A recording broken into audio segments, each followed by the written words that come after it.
Welcome to another spectacular episode of my Orgasmic Life podcast. Mm. So, sexy audience, I've missed you. I really have missed you. This year, I've been so busy working all these other fantastic projects that are launching right now that I'm going to talk about in a second, to give you an update of like where have I been?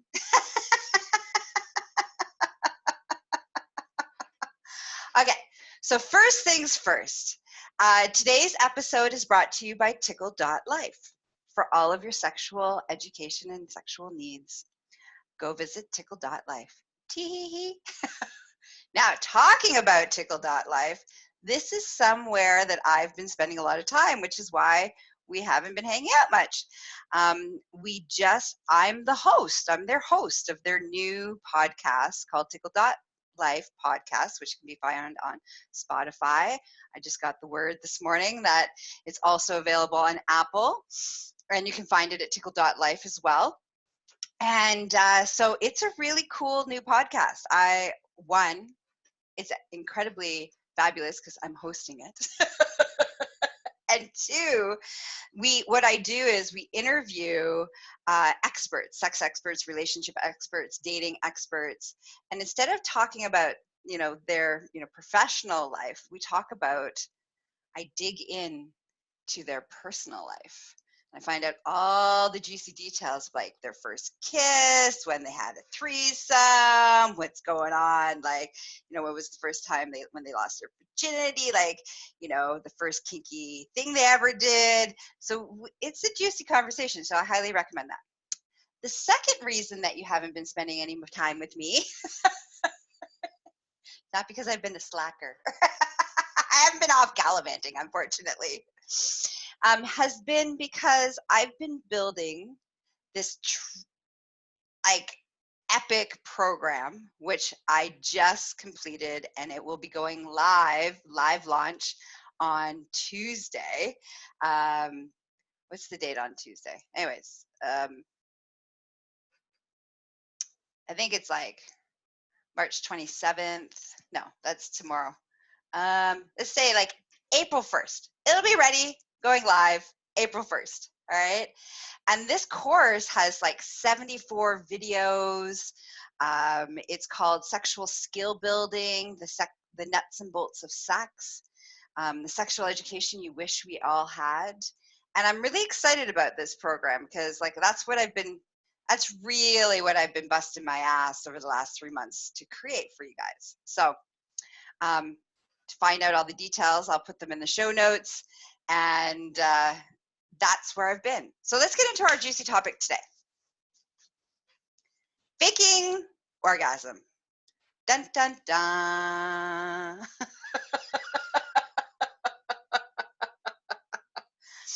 So I was inspired to have this conversation because I see a lot of people who come to me, and they, couples are, come to me, and we start diving into their sex life and what's going on there. And, it turns out that people are faking their orgasms as one of the, problems that's happening. And, over the years, friends have talked about faking orgasms, and, we've all seen, when Harry met Sally, for us that are, older, thus us being, I'm including myself in that because I'm 45, by the way. So this idea of faking an orgasm, and I have a lot of male clients, it's not just owners of vaginas who are faking orgasms. It's also owners of penises that are faking orgasms. And faking the orgasm when you have a penis is a little more challenging, but it is doable. So I wanted to take a moment here. Let's take a moment to breathe. Breathe in, exhale. And I want you to check in with what your judgment is about when I say faking orgasm. Are you pro? Are you nay? Are you like, oh my God, I would never do that? Or have you done that?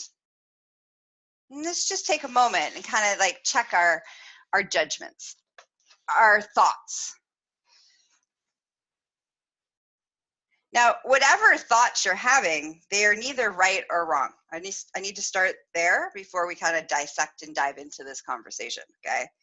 You know, if you faked an orgasm, that doesn't make you a bad, horrible human being. I lovingly release you from any of those thoughts or feelings that might be coming up. Sorry, I need to take a drink.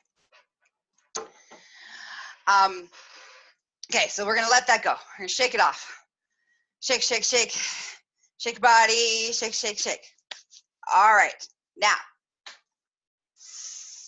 often people fake orgasms for a couple different reasons. One, they've had enough of the sexual interaction. They feel satisfied, but they're not going to have an orgasmic release, and they don't want to deal with having to deal with the other person feeling bad. Another reason is that the sexual interaction is uncomfortable and you want it over as fast as possible. Another reason is that the experience is just bad. And again, you want it over as quickly as possible. Another reason is that you might have issues with trauma, past trauma. And so engaging in whatever sexual activity that you feel that you need to end quickly and get out of it, you know, so that this could be over, is also another reason. What others? What are some of the other reasons? Oh, some of the other reasons is that you don't know how to ask for what you need or what you want, or changing how we, communicating what that you're even done, and you're worried about hurting the other person's feelings. You're worried about the pressure or the expectations that, now that person's going to internalize that and could be like, what? Are you not attracted to me? Why, what is it about me that you didn't have an orgasm? It kind of goes down this rabbit hole. So these are some of the reasons why.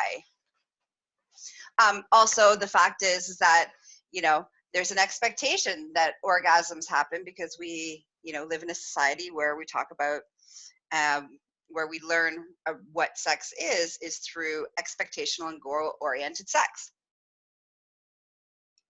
So when you move from that place of expectation and goal-oriented sex, and the goal is orgasm, then if you don't have an orgasm, you fail. You don't have an orgasm, the other person failed. There's a lot of intensity, there's a lot of pressure, there's a lot of expectations when we move from that expectational goal-oriented sex. And that's why one of the main reasons why I teach letting go of expectational sex and letting go of orgasm focus, goal-oriented sex, and shifting into the concept of, pleasure. The only goal is to give and receive pleasure in any sexy time. That's it. That's all. So it's just about giving and receiving pleasure. And pleasure can have many different ways of experiencing pleasure, intensities of pleasure, sensory pleasure, emotional pleasure, orgasmic pleasure. But when you have enough pleasure in your body, what ends up happening is your body, orgasm becomes the byproduct of the intensity of pleasure. Pleasure builds, and then your body has an orgasmic release. So when you start to move into that place, there is no need to fake orgasms because there's no pressure anymore to be orgasmic. There's no more pressure to perform. There's no more pressure around that. Okay, now if you're like, what, Gaia? What the fuck? What are you talking about? Having sex without an expectation of orgasm? What, are you crazy? If these are the thoughts that are running through your mind right now, that's okay. I lovingly invite you to take my new program that I just launched, that I'm going to be launching April 1st, on sexual skill building, the nuts and bolts of sex, because that's the whole program is based on that, and how we move as a sexual being is based on that concept, that we move out of expectational sex and goal oriented to pleasure is the goal, giving and receiving. Okay, so now let's come back to faking. So I don't have a judgment, and I think it's really important that I don't have a judgment around faking orgasms. However, I do want to point out that faking an orgasm is kind of like signing your death warrant, in essence, your sexual death, your potential orgasmic pleasure death warrant is what happens when you end up faking an orgasm. So here's what happens. You fake an orgasm for one of the many reasons that I talked about in the beginning of this podcast, this episode. Now, you've lied. And with a lie, you have to keep up the lie. So now you can, so that thing that your partner was doing in that moment that you faked your orgasm, your partner thinks that that's the move. They think that that is the thing that's going to get you off. So they will keep doing that very same thing over and over and over again till either two things happen. One, you fess up and you say, hey, I faked my orgasm because I was uncomfortable, whatever the reason, be honest about what the reason is. And, and this is what I actually, would prefer. These are the kinds of pleasure sensations that I would prefer. I would prefer this pressure. I would prefer left, higher, lower, slower, more lube, less lube, whatever it is that you're preferring to actually give you the ultimate amount of pleasure. And again, we're letting go of orgasm as the goal, and we're moving into pleasure as the goal. So the pleasure is the ultimate amount of pleasure. Or you don't fess up and say anything, which is fine. But what that means is that whatever it is, that thing that person did when you faked that orgasm, that's what you're going to get for the rest of your sexual relationship with that person. Which is not okay. Well, it is, but it's certainly not going to be, it's not going to support an epic sex life. That's a better way of putting it. And I'm getting some really awesome feedback from the people who are with me live. So thank you. I send out lots of love to you right now. All right. So here's what happens. You faked your orgasm. Now you're like, oh, shit. This thing keeps happening. How the fuck do I get out of this? Now, when the way that you approach it and you're like, okay, I'm gonna fess up. I'm gonna have a conversation. This is the way you want to start the conversation. Is owning your own stuff. All right. So saying, hey, I faked an orgasm, and I faked it because I was feeling pressure. And I was feeling expectations on myself. And I was worried that if I didn't, you were going to be hurt, or your feelings was going to be hurt, or, own it. Okay. So come to the table with this real honesty. Or I was too afraid to tell you what I liked because I was worried about what you would think of me if I told you what I actually liked and desired. Come to the table. And really, really own it. Now, when you own it, thanks everybody for the loves and the laughs. When you really own it, your partner that you're having this conversation with can not then necessarily internalize it. They may, depending on who they are and where they are in their own evolution and perspective of their communication styles and all that kind of stuff. However, that will minimize that possibility. Because ultimately, when you're having sexy time with somebody, they want to give you the most amount of pleasure. They want you to experience pleasure. You want to experience pleasure. You want to give them pleasure. They want to give you pleasure. And so when we don't ask for what we need and we don't tell our partners what it is we want because of fear, because of trauma, because of all these other reasons, we are doing a disservice to our partners. You're not going to insult them. It's not an insult to say, hey, a little bit to the left, please, or a little more pressure, or, you know, I'd like some more saliva, or can you speed up a little bit, or can you slow down a little bit? Whatever it is that you desire and need. It's almost like we have been taught that we're supposed to have sex without talking about it. We're supposed to, you know, to be a good lover, this concepts of to be a good lover, that the other person, you know, you're just supposed to be able to read their mind, and that's what it means to be a good lover. And, you know, you got these moves and use the same moves. And so it's really important. So the person who faked it and comes clean and you have a conversation about it, the person who was on the receiving end of the faking, you need to not internalize it. It's not actually about you. If you freak out and you make it a big deal that the person faked it and that now they're coming clean, now you feel betrayed, and you make it a huge ordeal and you make it a really uncomfortable place, then guess what? Now it's about you.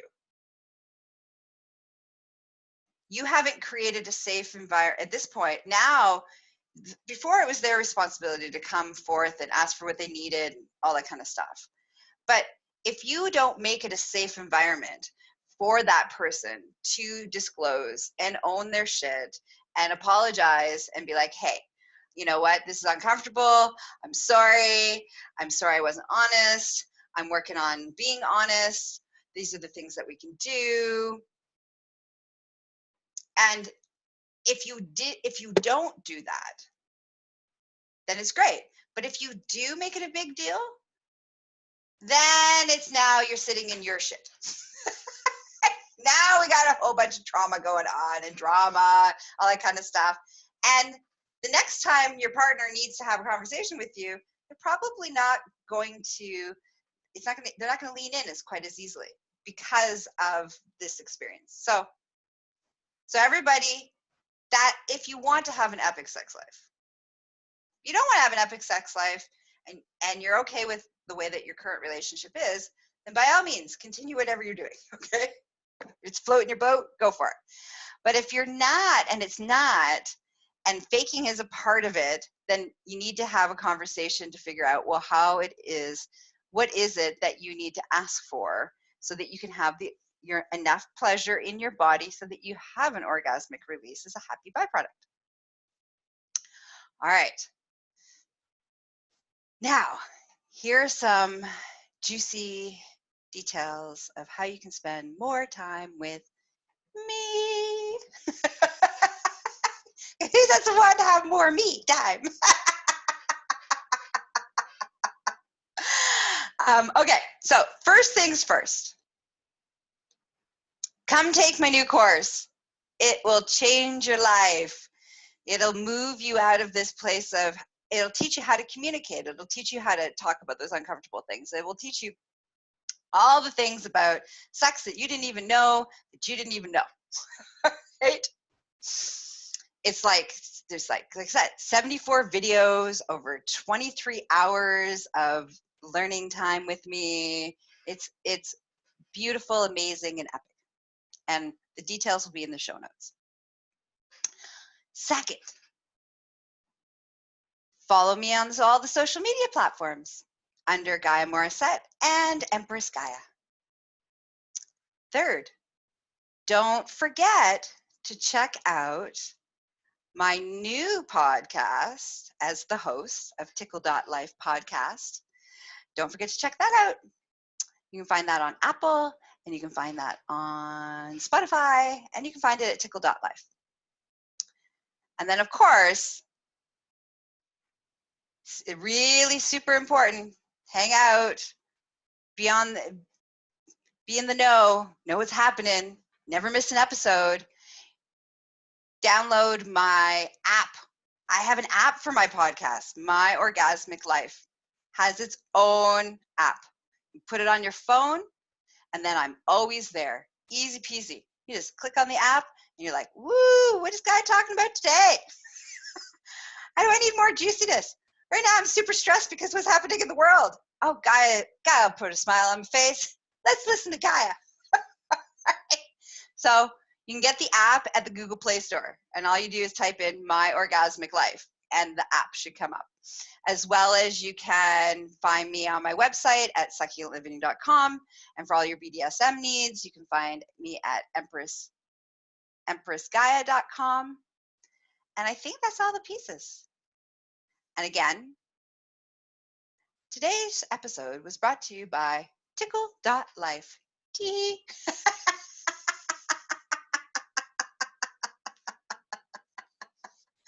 All right, that's it. That's all. I love you all, and I will see you, or you will either see me or hear me in our next episode.